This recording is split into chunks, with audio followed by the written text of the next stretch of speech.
Between the time when the oceans drank Atlantis and the rise of the sons of Arius, there was an age undreamed of.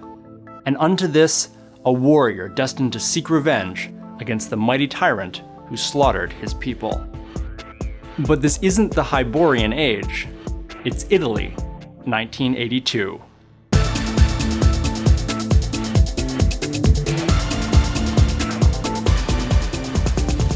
And I'm getting that familiar feeling of Deja View.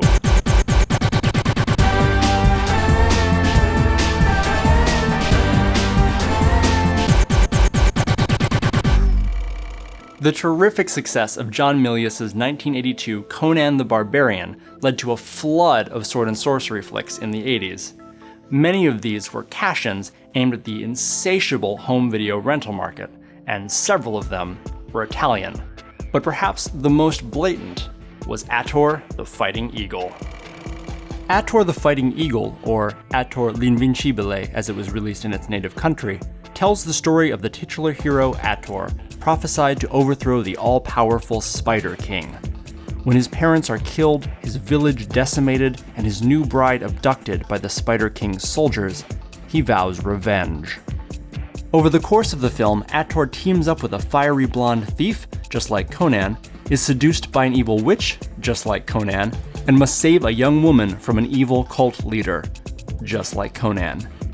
These and other similarities map out a skeleton structure for Ator to follow, but the film fleshes out the rest of its plot with original adventures. Whereas Conan burglarizes one of Thulsa Doom's temples and takes on a quest to save a king's daughter, Ator tangles with Amazons, battles blind swordsmen, and quests for a magical mirror. Playing James Earl Jones's Thulsa Doom equivalent is actor and wrestler Dakar. His character is the high priest of a ruthless cult whose deity is the spider, differentiating itself from Thulsa Doom's snake cult. And speaking of James Earl Jones, Dakar's English language dub is suspiciously evocative. And Torin have had a son. But the most interesting piece of casting is the replacement for Conan's sidekick Subotai. Ator's companion is an adorable, scene-stealing bear cub named Kiag. One of the film's drawbacks, however, is that its financial limitations are unfortunately noticeable. During his journey, Ator encounters foes that are conspicuously budget-conscious, including, in one scene, his own shadow. And Dakar's forces appear minuscule compared to those of Thulsa Doom.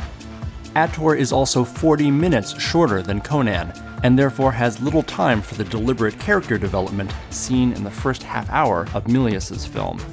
This results in some key differences in character. Whereas Conan is fierce and aggressive, a genuine warrior, Ator, on the other hand, is naive and lacks temerity, having been spared the brutal and grueling upbringing of his Sumerian counterpart. Central to Conan the Barbarian were issues of religion and cultism. Indeed, Thulsa Doom was almost certainly based to some extent on cult leader Jim Jones, who instigated the mass suicide of 900 followers just 4 years prior. Ator the Fighting Eagle, on the other hand, touches on none of this, content to tell a more straightforward adventure tale. As with many Italian genre films of the era, one of its primary goals was to be sold to foreign markets. That meant forging a more marketable American pedigree and doctoring the credits. Thus, writer-director Aristide Massachesi became David Hills. But not everyone involved was secretly Italian. Ator himself is played by American actor Miles O'Keefe, who had starred the previous year in MGM's Tarzan the Ape Man, and British actor Edmond Perdome plays Ator's enigmatic mentor, Greba. Overall, the film strikes one as a junk food version of Conan the Barbarian. The limited budget, straightforward writing, and utilitarian cinematography lacks the scope, gravity, and meticulously composed look of its inspiration, but it is nevertheless entirely enjoyable.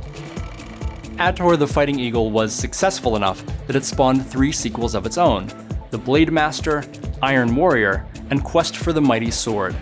But interestingly, instead of borrowing exclusively from Conan, Iron Warrior took inspiration from the Man of Steel.